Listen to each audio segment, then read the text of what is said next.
Hi, everyone. Welcome again to the Brummett YouTube channel.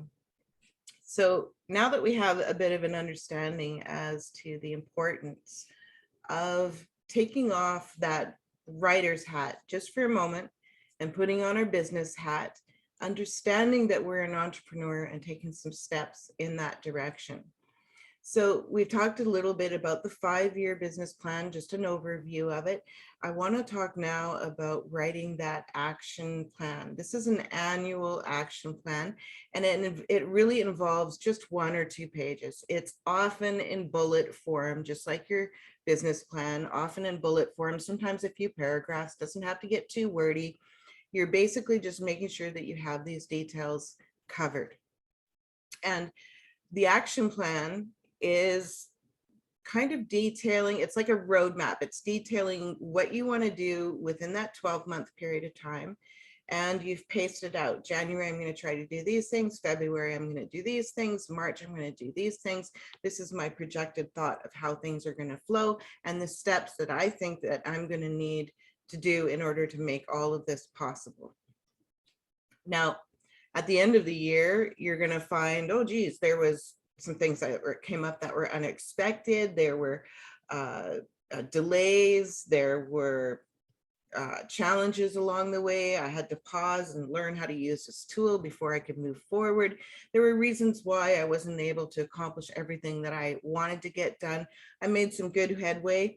So I'm going to evaluate that now. I'm going to see what went well, what didn't go well, why I got those results, what led to that failure, what led to that marking that task as incomplete, and slowly over the years learning how to tweak your action plan and the planning process. It will get better over time, but just initially, that's what you'll be doing. You'll be deciding whether something is worth pursuing in the future based on your previous action plan experiences. You'll decide whether, geez, maybe I'll continue using it, but I'm going to try to use it in a different way. I might tweak it a little. I might try different methods. I might try different tools entirely, set that aside for now. There are decisions to be made, and those can be done by overviewing the results of your action plan. Now, over the years, as well as you grow as a business person, there's going to be questions that you may not be able to answer, and that's okay. And over the years, you'll find those answers. You'll discover those answers.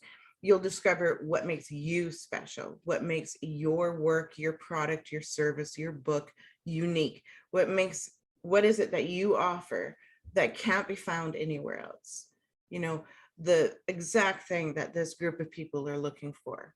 So you'll discover new tools, new products, new resources, new outlets, new promotional opportunities, all kinds of things to explore all the time. And these things might very well be touted as just the thing that that can help your published book become something special, or to, really open up that name recognition, or whatever it is that they're touting it will be. And it could very well be a tool that's really valuable for you to use.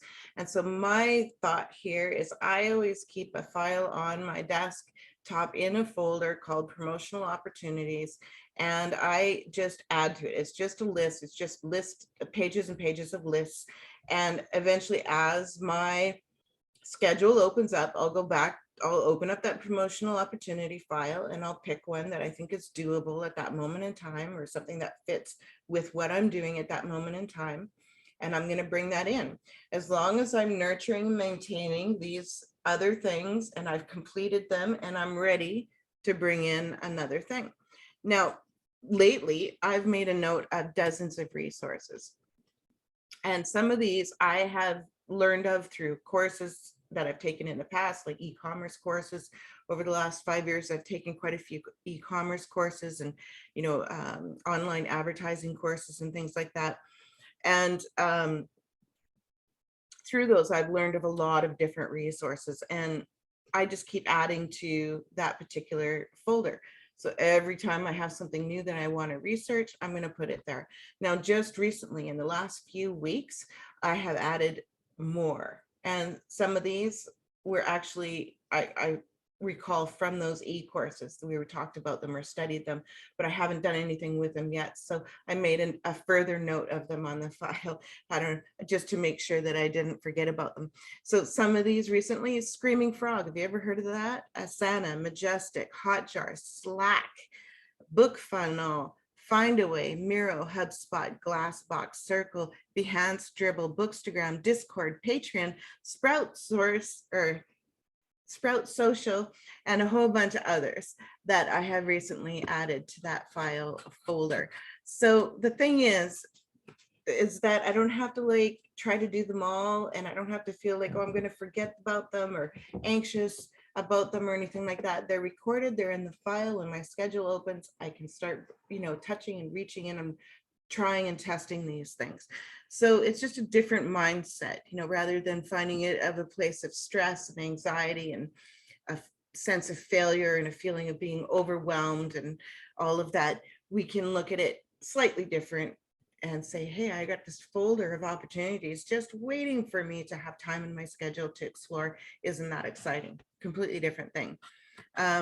So also, I wanted to reiterate that we really want to rewrite and evaluate our annual plans right around November and December, early December, late October, right around that time period.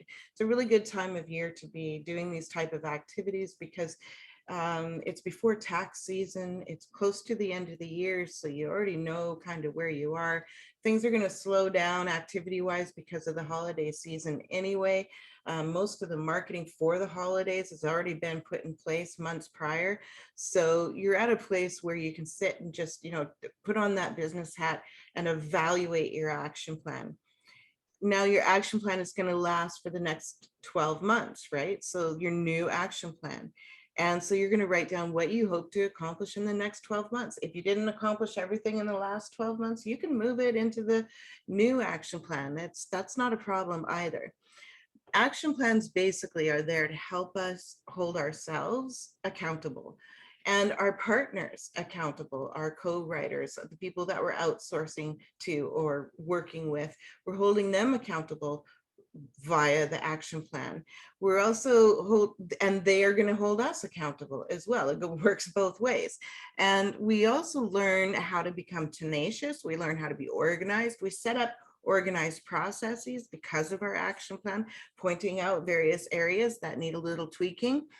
And we're going to save time and money in the future because we're running things so much more efficient and with so much less stress. So action plans, again, act like that map that the entrepreneur follows for the year, month by month by month, and follows step by step by step, taking them where they want to go within a short period of time. Okay, so that is what an action plan is all about.